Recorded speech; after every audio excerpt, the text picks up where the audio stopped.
আমার হরিপালবাসীর ওপর যেন কোনো অত্যাচার না হয়। টিএমসির কার্যকর্তাদের দিয়ে টিএমসির বাড়ি ভাঙিয়েছে। টিএমসির কার্যকর্তাদের ওপর অত্যাচার না হয়। হরিপাল বাস স্ট্যান্ড করার লক্ষ্যে আছি, খুঁজে বের করব, চুল চিরে বিচার হবে। কাজটা সম্পূর্ণ করার জন্য আমি উদগ্রীব হয়ে আছি। সত্যের জয় হবেই।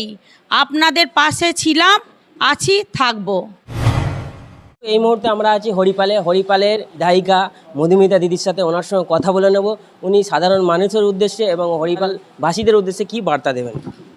নমস্কার। আমি হরিপাল বিধানসভার জনগণের আশীর্বাদে আমি জয়ী হয়েছি। আমি হরিপালবাসীর জন্য এই বার্তা দিতে চাই, আপনারা যেই আশা নিয়ে আমাকে আজকে জয়লাভ করিয়েছেন, আপনাদের পাশে ছিলাম, আছি, থাকবো। আপনাদের আশা নিরাশা হবে না। আপনারা যেভাবে মধুমিতা ঘোষকে দেখতে চেয়েছেন সেইভাবেই দেখতে পাবেন।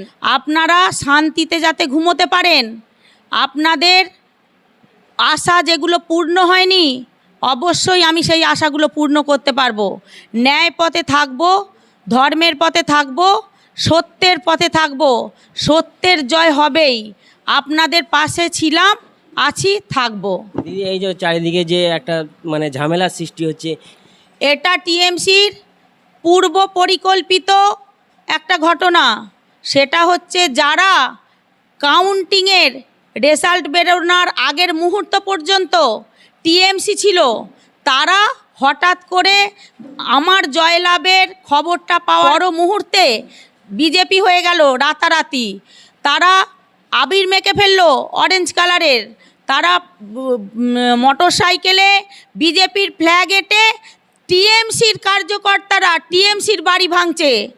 এর তীব্র প্রতিবাদ জানাই। আমি আমার বার্তাতে ফেসবুকেও পোস্ট করা হয়েছে। আমার বিজেপি ভাইদের, বিজেপি কার্যকর্তাদের আমি দমন করেছিলাম। আমি তাদেরকে অনুরোধ করেছিলাম যেন কোনো টিএমসির কার্যকর্তাদের ওপর অত্যাচার না হয়। এই সুযোগটা টিএমসি পার্টি নিয়েছে। তারা টিএমসির কার্যকর্তাদের দিয়ে টিএমসির বাড়ি ভাঙিয়েছে আর দোষ দিয়েছে বিজেপির কার্যকর্তাদের। এদের তীব্র নিন্দা করি। আমরাও শক্ত হাতে দমন করব। আমরা পরবর্তীকালে যাতে এই ঘটনা টিএমসি না ঘটাতে পারে তার জন্য আমরা উপযুক্ত শাস্তি দেব। এদেরকে খুঁজে খুঁজে বের করব, চুল চিরে বিচার হবে। কে কে এই কাজগুলোর সাথে জড়িত শাস্তি হবে তাদের। আর এখনও আমি তাদেরকে জানাচ্ছি, যারা এই অন্যায়ের সাথে জড়িত তাদেরকে সাবধান করছি, আমার হরিপালবাসীর ওপর যেন কোনো অত্যাচার না হয়। যারা টিএমসিতে ভোট দিয়েছে সাধারণ জনগণ, তাদের ওপর যেন কোনো অত্যাচার না হয়।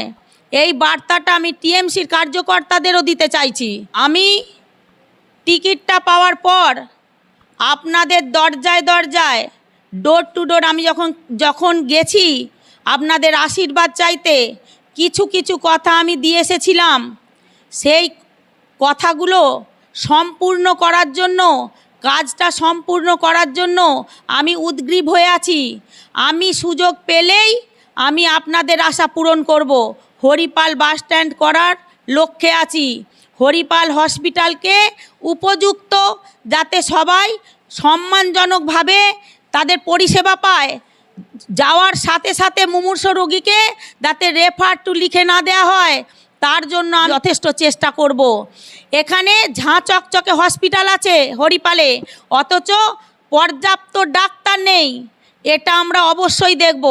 আমরা হরিপালবাসী, আমি একজন হরিপালের মানুষ হয়ে আমরা এদের পরিষেবা পাইনি, যাতে হরিপালবাসী সম্পূর্ণ পরিষেবা পায় তার লক্ষ্যে আমি আছি। আপনারা দেখছেন আপনাদের প্রিয় চ্যানেল এসএস টিভি পাবলিক, সত্যের সাথে ন্যায়ের পথে। চ্যানেলটি সাবস্ক্রাইব করে যুক্ত হন আমাদের পরিবারে এবং পাশে থাকা বেল আইকনটি ক্লিক করুন।